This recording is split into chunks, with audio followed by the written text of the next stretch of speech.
Hello and welcome to Property Matters, supported by Fairview International and auctionproperty.co.uk. You can find us on our weekly property show, live every Sunday, propertymatterstv.co.uk, or by searching for us on YouTube or Facebook. Whenever or wherever you're enjoying the show, please get involved, add your comments in the comments section below. And if you'd like to email us, it's hello@propertymatterstv.co.uk.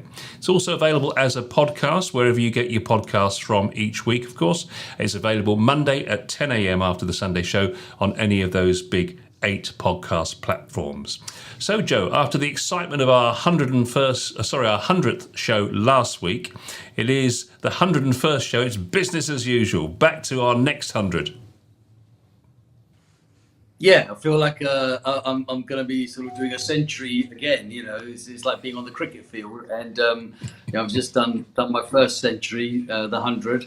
We're going for another 6 to start on the next 100, and long may it continue. We'll try and make it as cricket as possible, as they say, going forward. But been an exciting 100, really, when I look back and look at all the things that we've been doing. Hopefully our viewers and listeners have enjoyed that as well.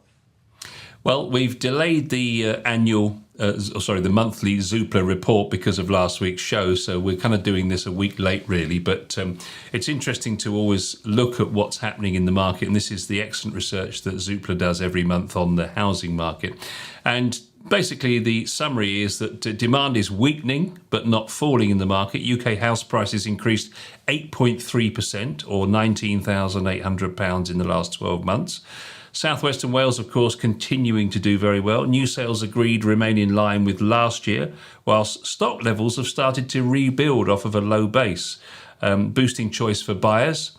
The average UK estate agent has 14 homes for sale, up from a low of less than 12 in the spring, which is below the pre-pandemic level of 20. Buyer demand is registering the usual summer slowdown and underperforming last year as economic uncertainty increases. And we can also see when we look at this chart here, this is an indication for those on the podcast of how the market's slowing down. So if you look at the black columns, you've got April to May of this year, market activity was 54%. In July to August, it's 17% on demand. Number of sales agreed down from 15 in the previous quarter percent to 13% now. New flow slightly up on 1%. But the stock reducing as a result from 37% negative to 27%. So it's clear, Joe, that those headwinds are starting to take effect, but the market still seems very bullish. Yes, I mean, the market is still bullish, and the reason why the headwinds are there is this huge number of other things, as I call it, the cocktail is being put together of interest rates, combination of utility cost, uncertainties, all that kind of stuff is what's probably slowing it.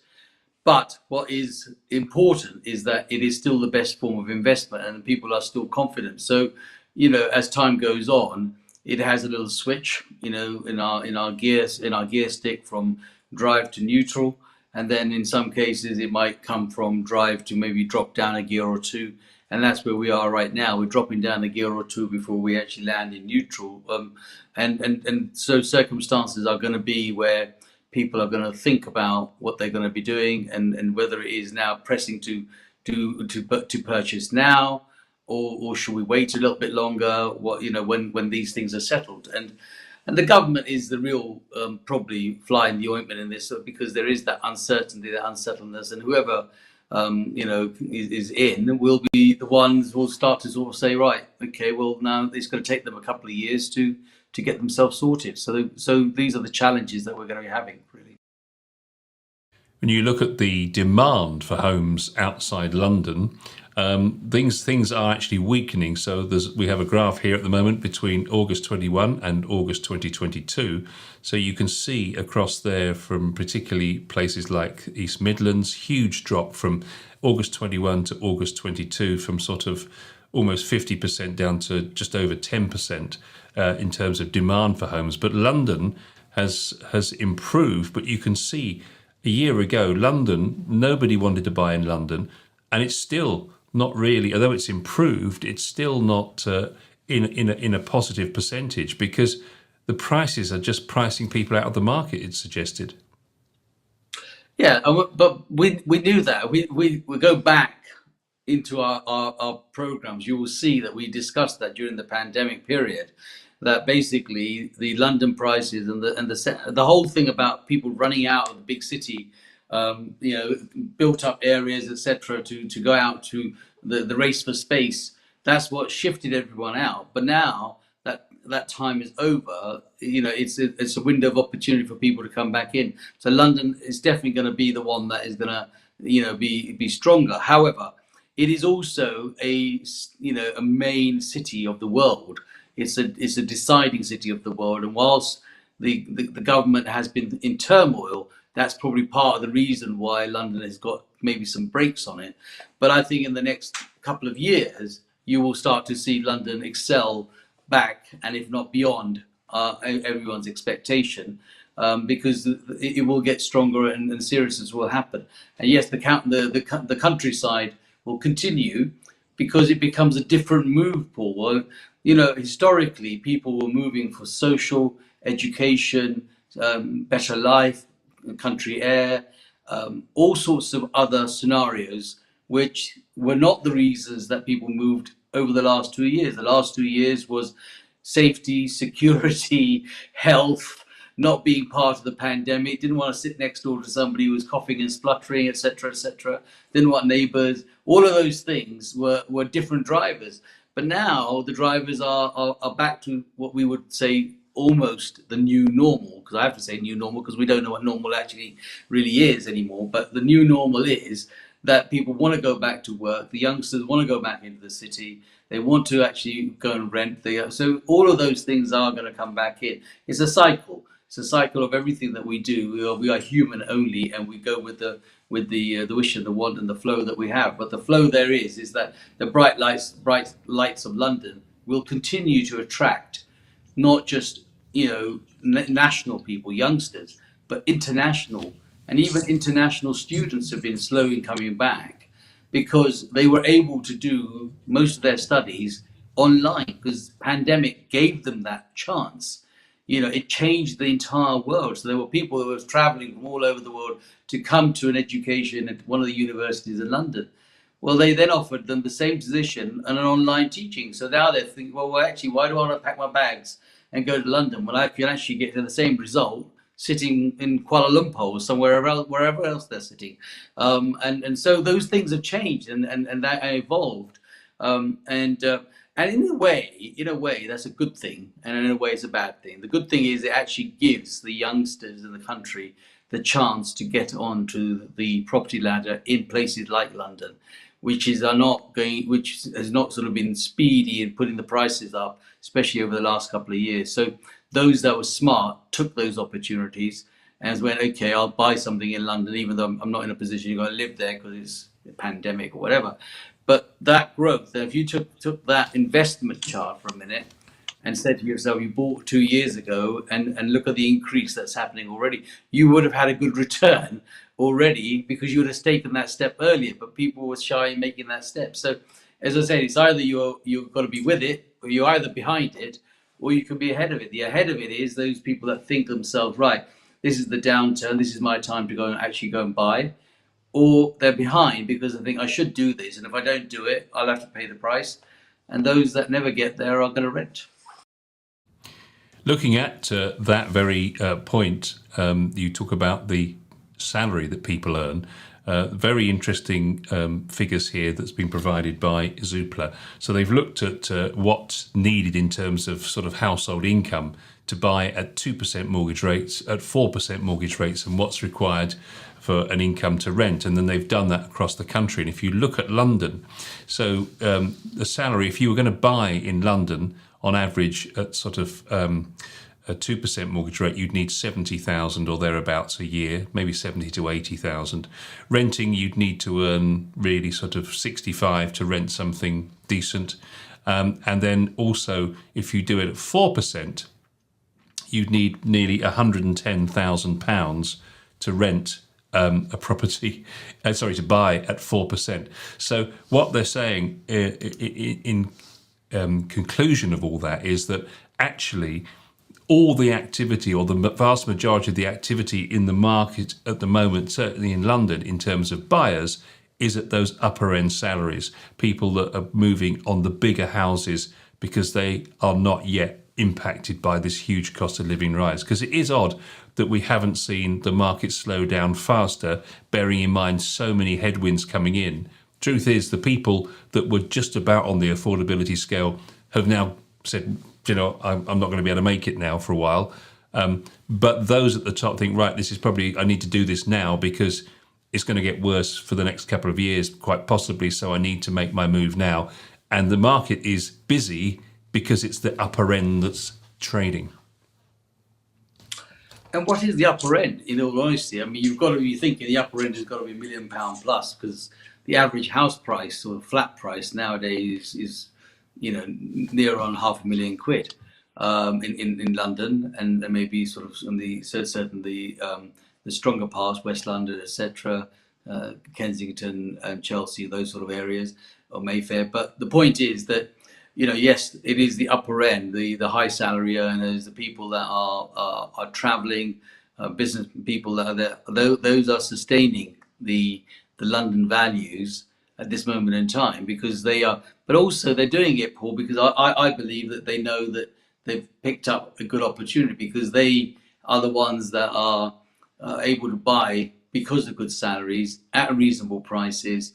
During the pandemic period, when things have been quiet, prices haven't been going up, they've stepped in. So we haven't felt their feelings at this moment, but what we are feeling are, as you say, the ordinary guy he's got a basic salary and so forth, and he just can't afford. He's going to say, well, actually, I can't afford to buy. My income isn't sufficient enough to be able to borrow, so I'm going to have to rent. So that's why the rental market, in our previous program, which we spent time on the rental market is very, very strong, because obviously there are people who can't actually now afford to buy, so they're going to have to sit and wait and either be in a position to save, or ultimately be able to go to bank of mum and dad and get support from them. They mention also the fact that there's the reverse to what happened for the race for space. So in other words, saying whilst outright ownership accounts for 1 in 4 purchases, rising living costs are likely to be increasing the proportion of households considering downsizing to help reduce and manage the running costs and extract equity from their home. We're seeing the growing pressure on household budgets and the ongoing re-evaluation of the home by homeowners brought on by the pandemic, supporting overall sales volume. So basically, the suggestion might be that actually one way to stay in my home and to can manage to afford it, facing with increased rates in terms of mortgages, actually downsizing and getting something more manageable might be something that starts to emerge in this next couple of years. What do you think?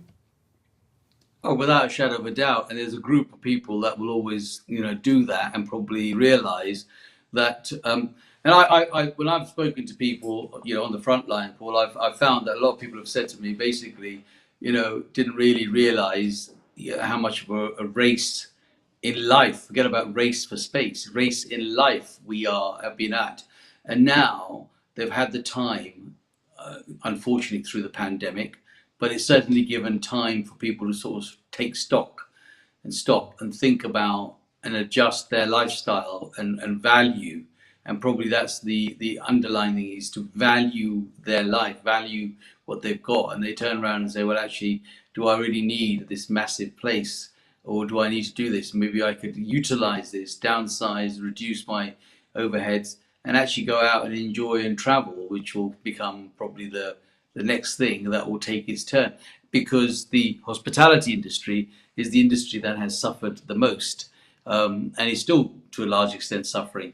But in the next couple of years, I imagine that that's the industry that is going to do really, really well, because people have come to sort of take stock in their life and think, well, actually, I would like to travel. I want to go and see different places. I want to go and, So by downsizing, they're actually releasing capital investment money from their properties, which ultimately will end up going to their children or to tax man. And they just come to a realization that this is the time for them to probably enjoy their life. And I listen to that a lot now. A lot of people have said that that time that they had at home actually almost gave them time to stop and think, why have I been rushing around like a headless chicken, trying to do this, trying to do that, when actually I don't need to do that anymore. And that's been part of the reason finding workers to do. They're just not interested really, and part of it is because we came out of the EU, but part of it is that realization, just pure value of your own life, has began to happen, and that will take its own cycle and toll, I think. And we are actually seeing record numbers this year. I've just found out as well recently that of people retiring, probably for the very reasons you mentioned. Just looking at that affordability graph again, talking about London needing 110,000 to buy a home, you can see that clearly buying at 4% is vastly more expensive than renting in London. But obviously you are but getting your asset. But if you look at other areas of the country, the North East, Scotland, Northern Ireland, for example, Yorkshire, Humberside, North West, Wales, all of those areas, it's still cheaper, even at 4%, to buy a property than it is to rent. So purchasing, if you can afford to get there, even on a 4% mortgage, in those parts of the country, is still a good deal. You get to the East Midlands, the West Midlands, the South West, the east of the country, the southeast, London in particular, it's still more expensive to buy at the moment than it is to rent. And okay, across the UK overall, it's still at 4% mortgage, it's more expensive to buy. So what first-time buyers seem to be doing is getting on their bikes, according to this research, and looking for those affordable areas so that they can at least get on the ladder. And there is some sense in that, really, Joe, isn't there? No, I totally agree with that. And I've always encouraged the fact that wherever you can get your first first foot on the run of the ladder, you should. And if it means that you have to go further afield to get that, then you should. Because home ownership is the ultimate way of the country. It's the ultimate way we want. And what we have to realize is that transportation has become easier, though it may have become expensive as well, and perhaps a little bit uncertain when we got train strikes and things like that going on. But communication has generally got easier and better, more motorway links, better transportation, and the fact that people can work partly from home, that sort of hybrid working life, means that people can afford to travel to other parts of the country, which was not available. That's part of the reason the whole world was flocking to the south, because that's where the jobs were, or that's where the life is, that's where the buzz is. But there are other great cities in the country that are making it very attractive for people, youngsters, to be in those cities, and giving them more attractive properties to buy. At the end of the day, I mean, we're not a very large island. We are a tiny island by comparison to the larger world.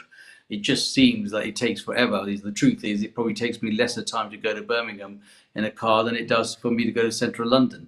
And that's because the traffic is a killer. So it clearly shows that accessibility to other parts of the country is much easier, and people should buy wherever they can. And there are many, many places that are amazingly affordable.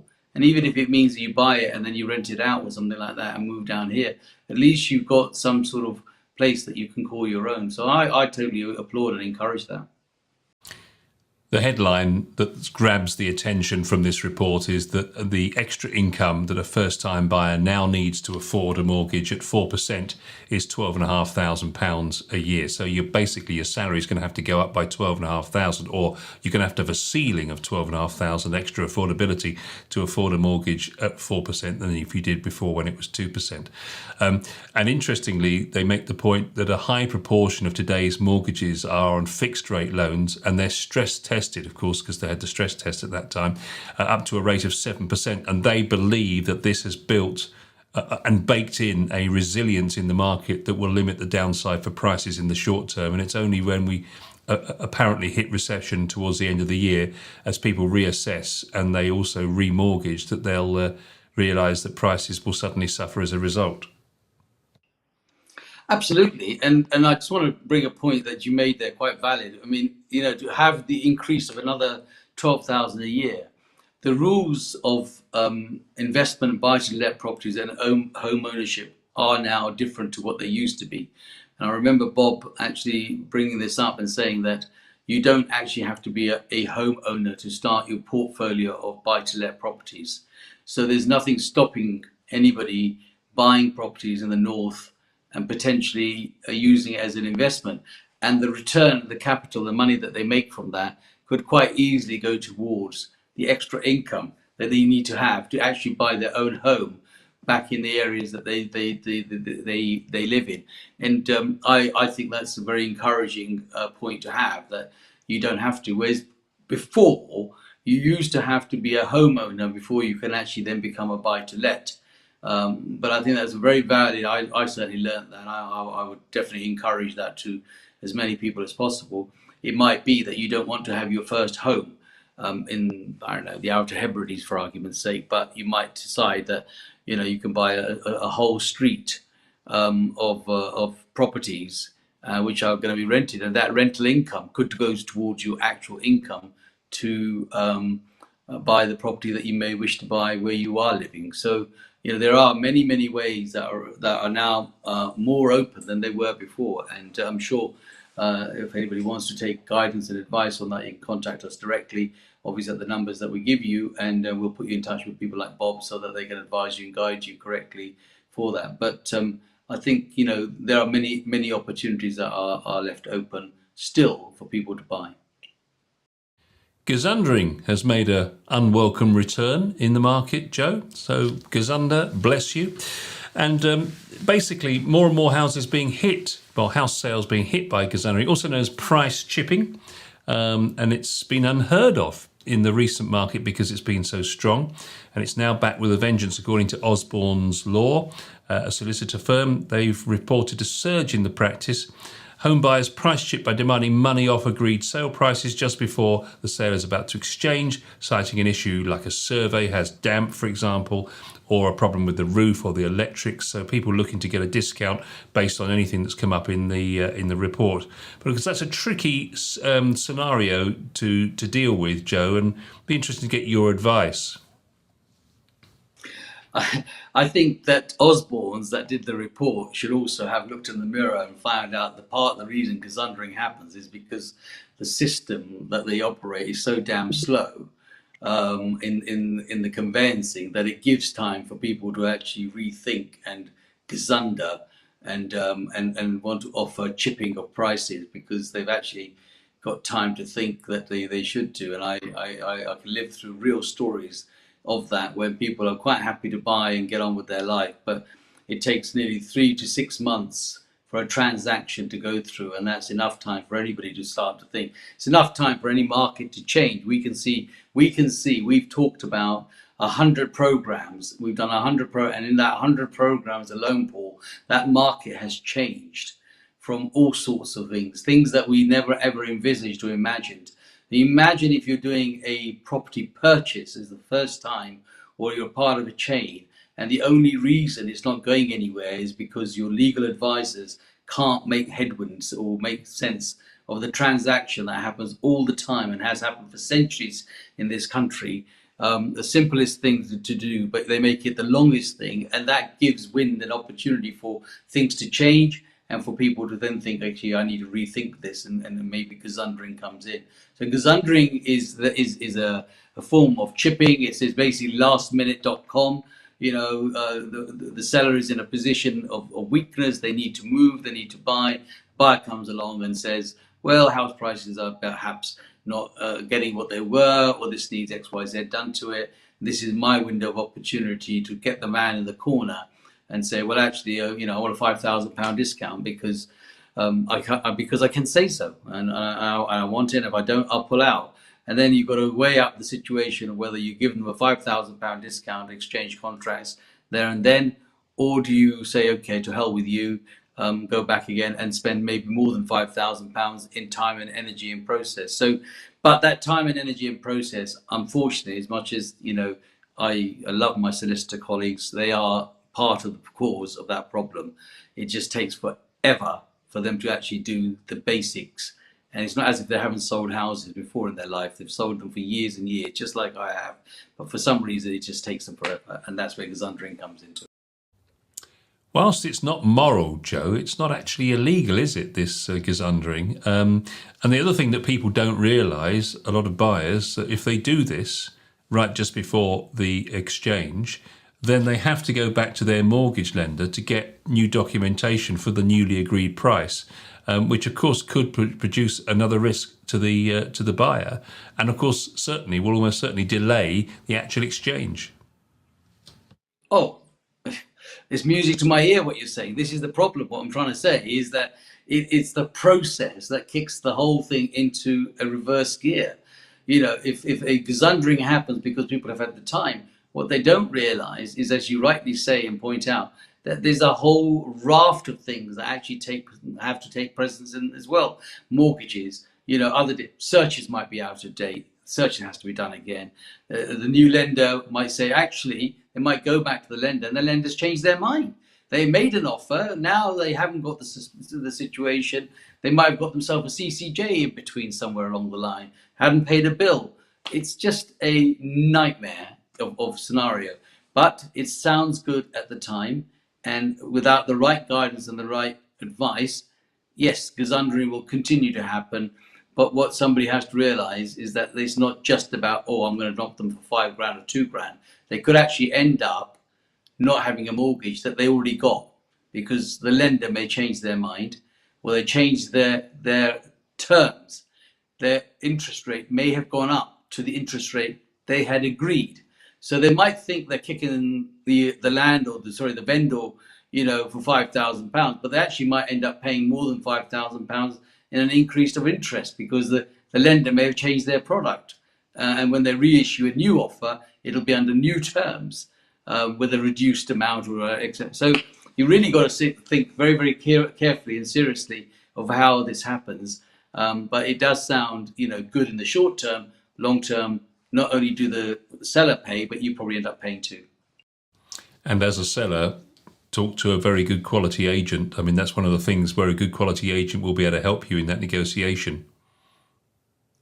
Without a shadow of a doubt, but unfortunately, agents aren't always valued as they should be. And as you rightly say, a good quality agent, who's worth his weight in gold, will be able to advise and guide both parties, not just the seller.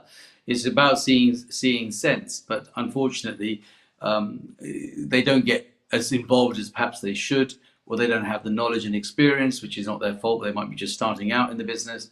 And a file should go to somebody that's more senior to be able to try and deal with it. But sometimes, because of the volume and what they've got to try and do, they also get to a point where, if a sale's been going on for 6 months, the agent also gets to a point where they think, you know what, not another issue that I've got to sort out, and perhaps lose the interest as well.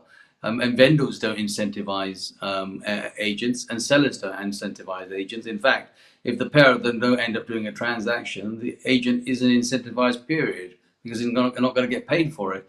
So, there's a lot to take into consideration. But of course, if we can help you and guide you, 42 years plus of experience, I'm fairly certain I can give you the right directions. I mentioned retirement a moment ago. More than half of people over the age of 55 are actively considering downsizing to save, on average, £63,752, according to research from retirement housing specialists Audley Villages, which collates responses of 2,000 adults and 886 people over 55. Around 60% plan to downsize, expecting to gain from moving to a smaller home. Within that, 43% plan to use the money to support their lifestyle, 41% said they would use it to fund holidays, and 39% said they would use the finances to make home improvements. Around a fifth, 22%, said they would use the money to help their loved ones. Regarding motivation, 60% of over 55s want to live in a property suitable for their changing needs, 49% want to cut the amount of maintenance needed for their property, and 44% want to cut on costs. Interesting that maybe the pandemic has made people think this way, or has it always been like this, Joe? I think the pandemic has definitely made people think much more seriously about this. There's no doubt in my mind. I think we've all come off the track, or should I say, the treadmill that we've been on, and people have sort of taken time to sort of take stock and think, actually, do I need to be doing this, and what's in it for me? And it's a whole combination, a whole rafter of things, isn't it? Really, I mean, it's like pandemic. It's about ill health. It's about choice of life, style of life, what you want to achieve. All of those things are kicking, and the world has become much smaller. It's available on your smartphone, and a ping comes up a holiday, and you think, I'd like to go there, and that would be quite nice. And why am I doing this? It's everything, Paul, that's been now sort of chucked into the mix, and people take stock and think, you know what, I don't need to be on that treadmill that I've been running around forever. And actually, what am I doing it for? And more than anything else, who am I doing it for? Because at the end of the day, as you rightly say, 23% of them might help their loved ones, but a good percentage of them are going to go and enjoy a holiday and have a good time out of it because that's what they want to do. And rightly so. And why not? They worked all their life to achieve that. And downsizing mean it gives you that. I can see that smile on your face because I know you're probably one of the people who are thinking, well, to hell with them all. They're earning their money, and I'm going on a holiday. That's it. And why not? Why not? That's what has to happen. So I think it's the pandemic definitely made people stop and take stock of their life and think and rethink.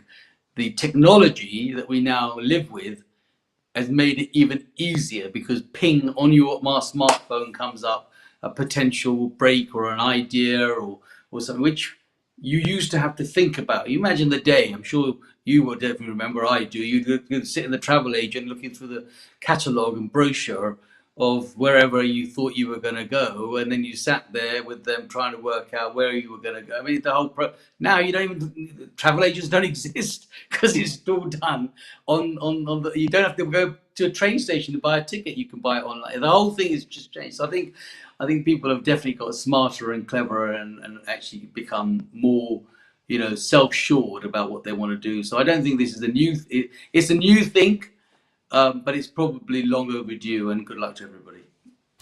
There's a very real issue here. 26% say that they want to move to a better location. 21% want more money to meet the cost of everyday living. A fifth said that the greatest incentive would be to have some kind of incentive. And this is a really interesting point. So in order to free up the 4-bedroom and the 5-bedroom houses that they brought the family up in, wouldn't it be a good idea to, say, reduce the stamp duty to incentivize those people to move to something more suitable to their needs at that sort of age? Maybe even some kind of tax break from the government for them, financial incentive from the government to encourage downsizing age 55 to 65 or whatever. And if you think about it, because the baby boomers are coming through now, by 2030, the number of over 65s in the UK is projected to be over 15 million, which is 2.5 million more than today, almost. So there's got to be some strategy for not just for first-time buyers, starter homes, but also for elderly retirement homes, but not necessarily all the warden assisted type things that are for later life. Yeah, the warden assisted and the saga. I mean, I joke about it when you sort of say you're at the age of 55, you now get a saga discount and all that kind of stuff. But it's not the ultimate dream, is it? Really, it's not where you want to be. So I think the government could definitely incentivize. I think the reason that a lot of people end up staying where they are, Paul, when I've sort of spoken to them, is more about I don't know, their self-esteem, I suppose, of I've got here and I want to stay here, as opposed to I've got here and I don't want to be seen to be dropping down because I don't want everybody to think that I'm in some sort of difficulty, or there's a moral obligation. But if they were incentivized, perhaps they might think of it in a different way, or perhaps even being incentivized by creating an interest in the same property that they're in, but a chance for them to move to something smaller. And so there's definitely some mechanism that could be brought in together to do that. But I find that a lot of people tend to think that, my family's married, they've gone away, but I still need the space for when the grandchildren might come round and this might happen. And it doesn't always happen, because I speak to people that never see their grandchildren, let alone their children again. But in their mind's eye, it is that romance of the family of saying they might come back, so I might need that extra room for when they stop over. The chances are most are going to be staying at the Premier Inn or some other hotel because they don't want to be a pain to their mum and dad, or they want their own independence. But mum and dad still have that in romance in their mind that they might come back. You know, that's their room. It's going to stay there. So it kind of, so there's a real moral issue that I think comes into it. Certainly from a cultural point of view, I've seen that a lot, and it may be the case with a lot of nationalities across the board. But when I speak to people, if I'm at their home or we're discussing property, it's always one of the subject that comes up. And if it comes up, it always says it's about, I've left that for such and such because they might come back, or the grandchildren might have a sleepover and I'd want to have their room for them, etc., even though you probably don't need it. And the chances of it being used is probably pretty slim. So there's a lot of moral things that come into it, I think, as well. And that doesn't matter how many tax breaks you get. You can't get over that one. No, indeed. It's interesting, at the beginning of the year, the government announced the creation of a Housing with Care task force, which we seem to have missed. I don't remember reading about that, but seems like a good idea, although whether, of course, it will happen, Joe, in the next few weeks will remain to be seen, but we'll keep an eye on it as always. Joe, thank you for your wisdom as always. That's all we have time for on Property Matters this week. Back again next Sunday, same time, same place.